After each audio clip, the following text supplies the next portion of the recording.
கள்ளச்சாராயம் தொடர்பான பதிவான வழக்குகளின் விவரங்களை மாவட்டம் வாரியாக தாக்கல் செய்ய வேண்டும் என சென்னை உயர்நீதிமன்றம் உத்தரவிட்டுள்ளது.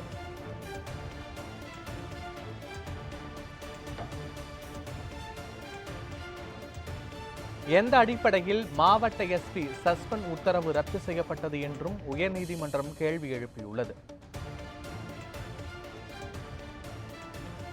அரசு தனியார் மருத்துவமனைகளில் அனுமதிக்கப்பட்டோரின் விவரங்கள் இல்லை என்றும் உயர்நீதிமன்றம் அதிருப்தி தெரிவித்துள்ளது.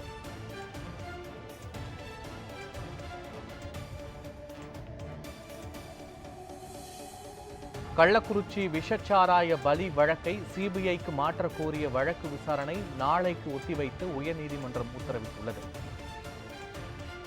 கள்ளச்சாராயம் தொடர்பாக பதிவான வழக்குகளின் விவரங்களை மாவட்டம் வாரியாக தாக்கல் செய்ய வேண்டும் என சென்னை உயர்நீதிமன்றம் உத்தரவிட்டுள்ளது. எந்த அடிப்படையில் மாவட்ட எஸ்பி சஸ்பெண்ட் உத்தரவு ரத்து செய்யப்பட்டது என்றும் உயர்நீதிமன்றம் கேள்வி எழுப்பியுள்ளது. மேலும் அரசு தனியார் மருத்துவமனைகளில் அனுமதிக்கப்பட்டோரின் விவரங்கள் ஏன் இல்லை என்றும் உயர்நீதிமன்றம் கேள்வி எழுப்பியுள்ளது.